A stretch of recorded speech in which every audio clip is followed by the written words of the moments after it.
It was a beautiful sunny day when Lord Louis Mountbatten and 7 others boarded his boat to go out and enjoy the weather and check on some lobster pots.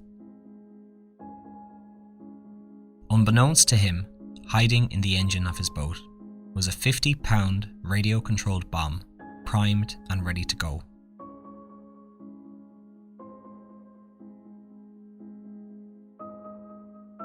This is the Troubles Podcast, a podcast which explores the violence and bloodshed that occurred in Northern Ireland, the Republic of Ireland, and Great Britain as two sides waged a bloody conflict over the status of Northern Ireland.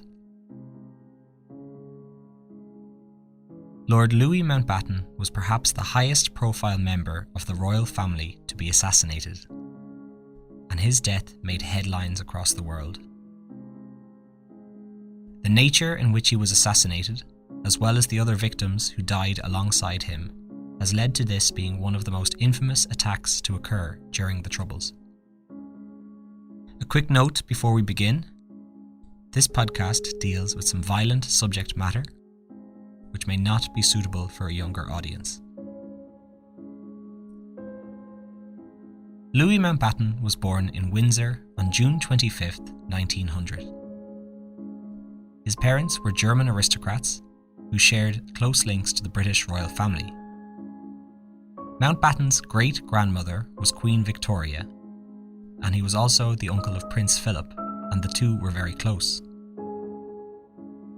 Mountbatten's father held the title of First Sea Lord of the United Kingdom's Royal Navy, but was forced to resign from his post during the outbreak of World War I amidst a wave of anti-German sentiment in the United Kingdom.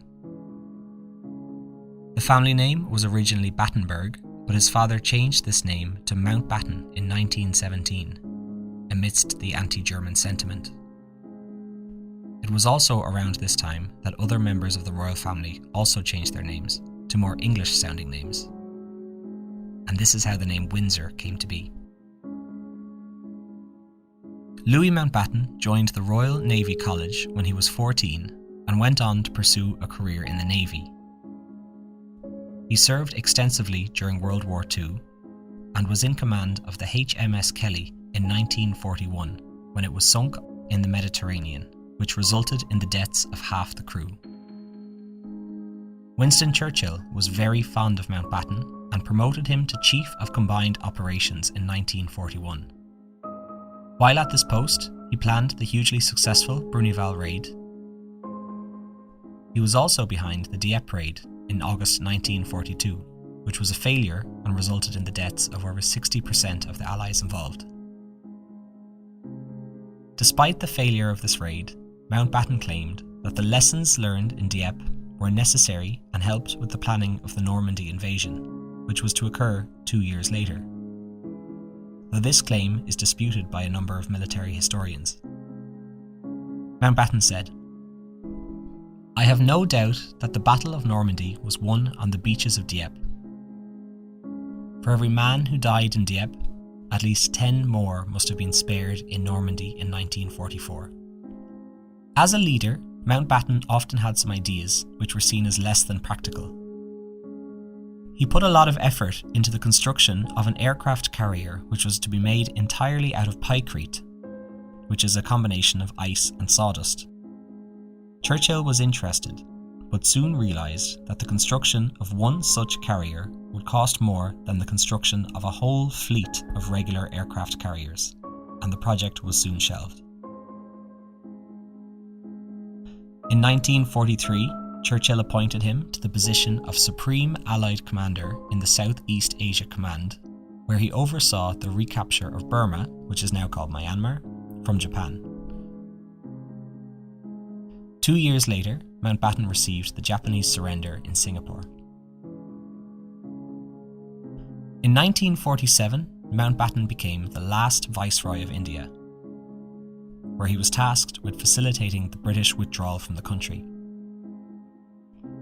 He was instructed to withdraw in a prompt manner and without having to split up the country, but soon realised that this was an impossible task and began working on planning for partition, which would lead to the creation of Pakistan. This upset a number of leaders in India, and in particular Gandhi, who campaigned for a united country. Partition occurred on the 15th of August 1947. Mountbatten returned to the Navy in 1953 and eventually retired in 1965. Speaking about getting older and his eventual death, Mountbatten said, "Now I've come to the end of my useful life. There's no point in being alive forever and merely becoming a burden to other people. So I don't mind now really when it comes, as long as it's a reasonably peaceful and a satisfying sort of death." Mullaghmore is a small town situated on the west coast of the Republic of Ireland. Though it is only 17 miles from the Northern Irish border, it was a relatively peaceful town and didn't see a lot of the violence that was going on in Northern Ireland during the Troubles. Classybon Castle sits just outside the town of Mullaghmore and was used as a hunting lodge and summer home for British aristocrats. During the Irish Rebellion, the castle was taken over and used as a barracks for the Free State Army. It was then inherited by Mountbatten's wife, Lady Edwina, in 1950. Lord Mountbatten loved the west coast of Ireland, and after his retirement, Mountbatten and his family would spend their summers there. For Mountbatten, it was a place to escape the life of being a royal, where he could live a normal life and spend time on the beach with his family, or bring them out on his beloved boat, Shadow 5. His boat was painted in the colours of an admiral's barge, which was a very specific shade of green. There were none other like it in Mullaghmore, which made for a very obvious target. The local people didn't mind the royals visiting, and some even welcomed the employment that came to the area when Mountbatten arrived. In 1979, he hired a local boy, 15-year-old Paul Maxwell, to help out on the boat. Paul had a range of duties which included putting the cushions out, preparing the tackle, tying it up at night, and washing it down. As well as that, he would steer the boat out of the harbour when Mountbatten wanted to go fishing. When Paul took the job, his father was concerned at first, but then realised that if somebody wanted to assassinate Mountbatten, they could do it in a different way, without harming children or those around him. The 60s and 70s were a very turbulent time in Northern Ireland. The level of violence was continuing to escalate, and violent attacks against Protestants and Catholics was an everyday occurrence. On one side, you had Irish nationalists fighting for a united Ireland. On the other side were Unionists who wanted Northern Ireland to remain in the United Kingdom. That being said, the violence was quite contained, and many people in the Republic of Ireland lived relatively normal lives. The IRA also initially avoided any attacks in the Republic of Ireland, as they didn't want the people of Ireland to turn against them. Though a request was sent to assassinate Mountbatten in the Republic in the 60s, it was rejected for this very reason. But by 1979, things had changed. Blood was flowing freely on the streets of Northern Ireland, and the IRA knew that the assassination of a member of the British royal family would make headlines around the world. They had also made significant technological advances in their bomb-making technology. At the start of the Troubles in the late 1960s, the IRA's method of bombing involved pouring petrol into milk bottles, lighting it on fire, and throwing it at British soldiers. They then moved on to fertilizer bombs, which were somewhat unreliable. Soon they were able to plant bombs that could be timed to explode weeks in advance, as is the case in the Brighton Hotel bombing, which nearly killed Margaret Thatcher. By 1979, the IRA in South Armagh had developed a radio-controlled bomb and had been using television shops in the Republic of Ireland to refine the making of these bombs. In response to these devices, the British Army set up a specific unit to target the new technology. They also built a network of radio stations which would hopefully find and jam the signals detonating the bombs. but it was impossible to detect each and every signal. They also usually weren't aware of the IRA's technological advances until an attack had occurred, and the IRA seemed to always be one step ahead of the British security forces. An ex-soldier said, "We generally discovered innovations, improvements in systems, only when a device had exploded or a device had in fact been recovered." At 79, many thought that Mountbatten was too old to be seen as a target by the IRA. He was just a peripheral character in the royal family, and as a result, he had less security around him while he was on holidays in Classibon. In earlier years, the security was very strict, but Mountbatten was determined to lessen these measures, and by 1979, he just had 2 people directly assigned to protect him, with no one in charge of watching his boat, which was docked in the harbour at Mullaghmore. The English and Irish government both examined Mountbatten's security and came to the conclusion that there was no major threat to his life, allowing him to travel to Sligo in 1979. President of Sinn Féin at the time, Rory O'Brady, said of his yearly visits, "He was very, very ill-advised to be going there every August. What was he thinking about? What were his security advisors thinking about?" On the eve of the bombing, on August 26, 1979, Mountbatten, his family, and their bodyguards were in the castle and in good spirits. Meanwhile, 2 IRA men were down at the harbour, being careful to avoid a routine patrol by local authorities. One kept lookout while the other snuck onto Mountbatten's boat and planted a 50-pound radio-controlled bomb. The main cabin in the boat was locked, but the engine at the back of the boat was open, and the bomb was placed there before the 2 men disappeared into the night. On the morning of Bank Holiday Monday, on August 27th, the bomb was primed and ready to go. It was a clear morning, and at 9:15 a.m, Mountbatten told his bodyguard that he would be going out on his boat with his family to do some sailing and check on their lobster pots. At 11:30 a.m, 8 people boarded Shadow 5. They were Lord Mountbatten, his daughter Patricia and her husband John, their 2 sons, Nicholas and Timothy, John's mother, Lady Brabourne, and the local boy, Paul Maxwell.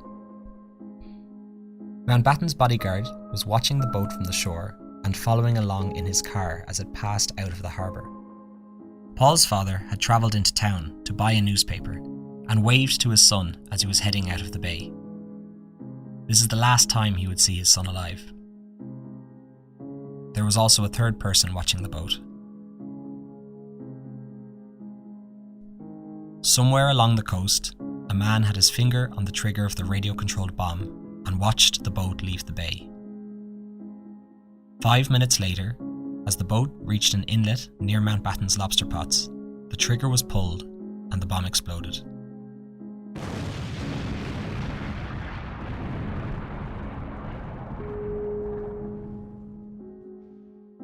Mountbatten's bodyguard described the explosion.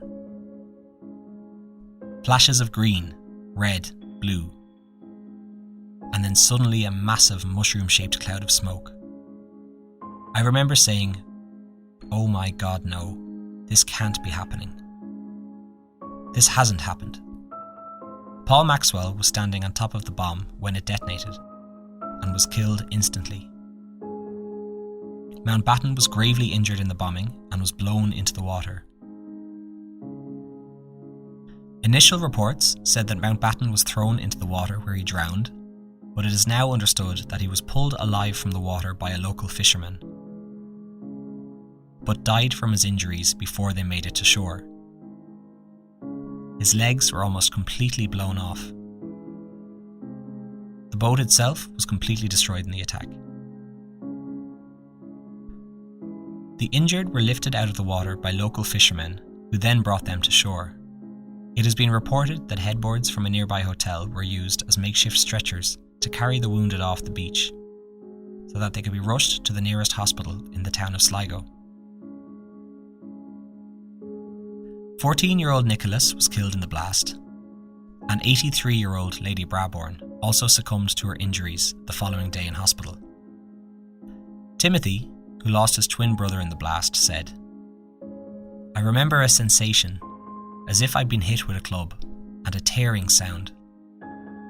I don't remember my journey through the air or hitting the water."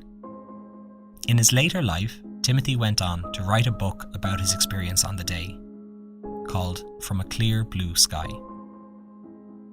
Shortly after the bombing, the IRA issued the following statement. The IRA claim responsibility for the execution of Lord Louis Mountbatten. This operation is one of the discriminate ways we can bring to the attention of the English people the continuing occupation of our country. The death of Mountbatten and the tributes paid to him will be seen in sharp contrast to the apathy of the British government and the English people to the deaths of over 300 British soldiers and the deaths of Irish men, women and children at the hands of their forces. Lord Mountbatten's biographer, Philip Ziegler, said of his death, "For Mountbatten, if he had gone alone, it was just about the perfect ending. He was nearly 80, he knew he was growing old, he was at sea, he was doing what he wanted most. He was blown up at sea by Her Majesty's enemies. He hit every headline in the world in dying. It was a magnificent end. The tragedy was that these other totally innocent members of his family went along with him.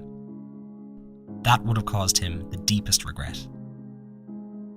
Anthony McIntyre, a former IRA volunteer, said of the attack, "By the following day, when it was confirmed, there was a feeling of exhilaration. IRA volunteers and the hit squad which I was in were delighted, exhilarated, over the moon. That their volunteer comrades on the other side had punished the British state for the war crimes committed on Bloody Sunday." News of the attack spread quickly around the world and would lead to a political crisis between London and Dublin. But this was only the first of two devastating attacks that the IRA would commit on this day.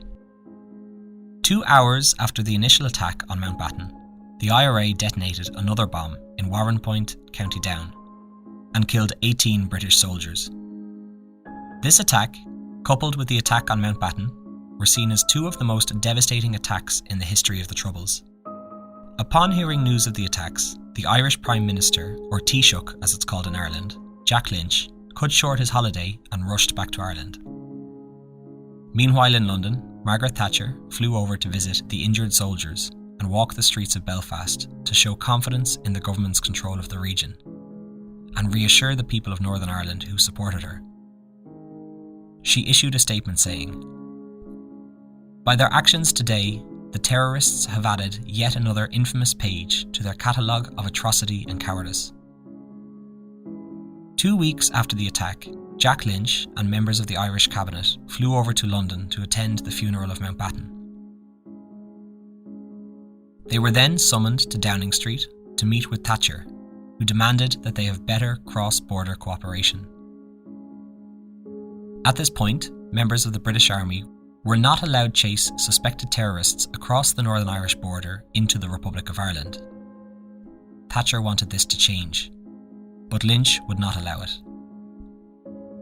Derek Nally, who was the Secretary for the Irish government in 1979, reports that Lynch said to Thatcher, "You must appreciate, Prime Minister, that the repulsion in both countries is equal, but you are putting their blame on us. You cannot blame us because we have problems with the IRA just as you have problems. The IRA doesn't recognise our constitution. We have a problem that is at least as big as your problem." Soon to be president of Sinn Féin, Gerry Adams, issued a statement saying, "The IRA gave clear reasons for the execution. I think it is unfortunate that anyone has to be killed, but the furor created by Mountbatten's death showed up the hypocritical attitude of the media establishment. As a member of the House of Lords, Mountbatten was an emotional figure in both British and Irish politics. What the IRA did to him is what Mountbatten has been doing all his life to other people. And with his war record, I don't think he could have objected to dying in what was clearly a war situation. He knew the danger involved in coming to this country. In my opinion, the IRA achieved its objective. People started paying attention to what was happening in Ireland. The investigation into Mountbatten's assassination proved to be very successful, unlike a lot of investigations that occurred during the Troubles. 2 hours before the bomb went off, Irish police arrested 2 men at an anti-terrorist checkpoint in the Republic of Ireland. The men were driving a red Ford Escort when a Garda stopped them. The Garda said that the driver seemed to be very nervous. Quote, "He seemed to lose full control of himself. I just knew there had to be something wrong with him. His hands were literally shaking. At this stage, I began to feel nervous myself." The men were brought into the local police station for questioning. One was Francis McGurl, and the other was Thomas McMahon, who was an experienced IRA bomber from South Armagh. By this stage, the bomb had gone off, but the officers deliberately didn't mention it to the two. Thomas McMahon proved to be very difficult to interview and answered very few of the questions. On the other hand, Francis McGurl was younger and more nervous than McMahon, so Gardaí focused their investigation on him. Back in Dublin, forensic scientists examined the boots of the 2 suspects. Traces of explosives were found on McMahon's clothing. As well as that, flecks of green paint were discovered on his boots, which were the same colour of paint as on Mountbatten's boat. As a result of this, McMahon was charged in court and was sentenced to 18 years for Mountbatten's murder. He was released in 1998 under the terms of the Good Friday Agreement. This agreement brought peace to Northern Ireland for the first time in decades, and also saw the release from prison a number of people on both sides of the conflict who had engaged in politically motivated attacks. Because there was insufficient evidence to place McGurl at the scene, he was acquitted of all charges in 1980, but was later crushed to death by a tractor in a farm accident in 1995. The man who detonated the bomb has never been found. Paul Maxwell's father, John, said, "Thomas McMahon has to live with it, and you can rationalise your way out of the thing in terms of political aims and so forth, and talking about conventional wars and all that kind of thing. But I believe anyhow, at the bottom of all that rationalisation somewhere deep in the recesses of his mind, the horror of what he has done to my son must be there." In the years following this attack, there have been many tributes paid to Mountbatten. Prince William and Kate named their 3rd son Louis in honour of him. Prince Charles also visited Mullaghmore in 2015 to pay tribute to his uncle. He was warmly greeted by the locals there during his visit and said, "As a grandfather myself, I pray that his words can apply to all those who have been so hurt and scarred by the troubles of the past, so that all of us who inhabit these Atlantic islands may leave our grandchildren a lasting legacy of peace, forgiveness, and friendship." This assassination brought international attention to the conflict in Northern Ireland and led to both sides digging in deeper into their resolves. Since his release from prison, Thomas McMahon has refused to meet with Paul Maxwell's father, nor discussed his role in the bombing. Shortly before his release, his wife said, "Tommy never talks about Mountbatten, only the boys who died. He does have genuine remorse. Oh God, yes."